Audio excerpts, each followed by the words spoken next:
In our world lead, just moments ago, the Senate Foreign Relations Committee wrapped up a closed briefing on the failed U.S.-North Korea summit, a meeting the president walked away from without a deal to curb and ultimately end North Korea's nuclear program. This, as a new report states that North Korean hackers remain actively targeting critical infrastructure in the United States. CNN's Manu Raju joins me now. And Manu, what happened in the briefing? Well, Stephen Biegun, who's the top diplomat leading these negotiations, just gave what both parties are saying was a very detailed and substantive briefing about exactly what happened in North Korea. And one thing is clear from hearing from Republicans and Democrats. They believe it was the right decision by the president to walk away from what they view was a bad deal. I think it's more likely than not that Kim is just playing for time. History repeats itself, and I think he probably is just hoping that he'll get a couple good photo ops, he'll weaken the sanctions, and then he'll go back to rebuilding his nuclear program. But I think the president walking away was a good step, and I think that it was the only way to force the North Koreans to come back to the table.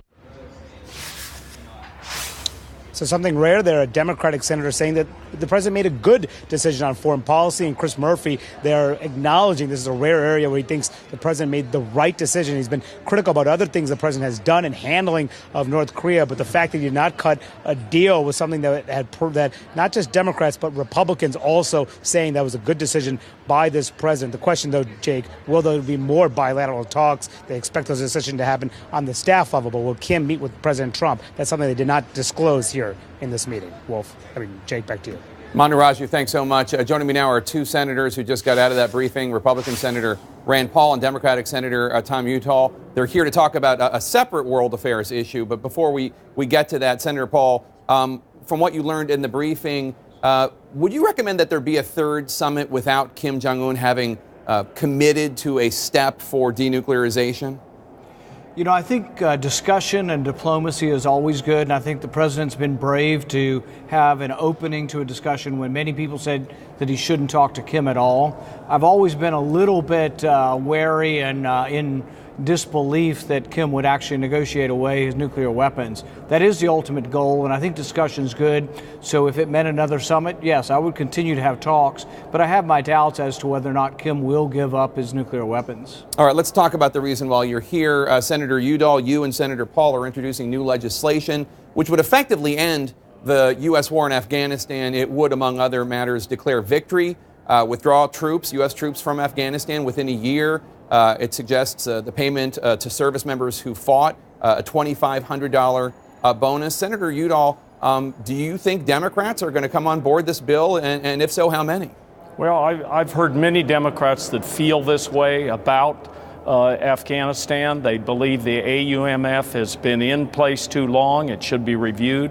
And they believe we should be moving in the direction of pulling our troops out. And we think this is a really orderly way to do it. And so I'm going to work hard with Senator Paul to make sure we try to round up a coalition to move in that direction. Senator Paul, just 2 weeks ago, a U.S. intelligence official told CNN that ISIS's Afghanistan-based affiliate is now able to carry out direct attacks on the United States. They're capable of doing it. They haven't done it, but they're capable of doing it. You're going to hear from your fellow Republicans that your bill would allow ISIS's affiliate to strengthen, to become an even bigger threat. You're going to hear all sorts of arguments. What will your response be? I think if we're going to wait for a time when the Middle East is completely peaceful and there is no jihadist philosophy and no radicals there, we'll wait forever. But I do think we should also ask the question, what is the vital national security interest of the United States now there, and what is our military mission? If you ask Republican, Democrat, or Independent, you can't find anybody, you can't find a general period who will tell you that we have a military solution in Afghanistan. We have completed our mission. We won. We've killed or taken capture of everybody that had anything to do with 9/11. There's no one left. I ask all the time, name me somebody left who we need to kill or capture, and I'm for it. The mission's over. We need to come home.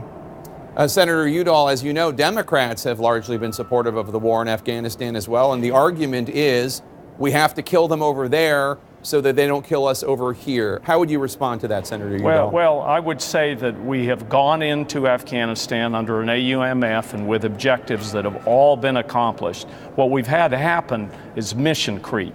And we accomplished everything long ago. We should have pulled back and allowed Afghanistan and the parties in Afghanistan to work with each other and support them to try to find a peaceful solution.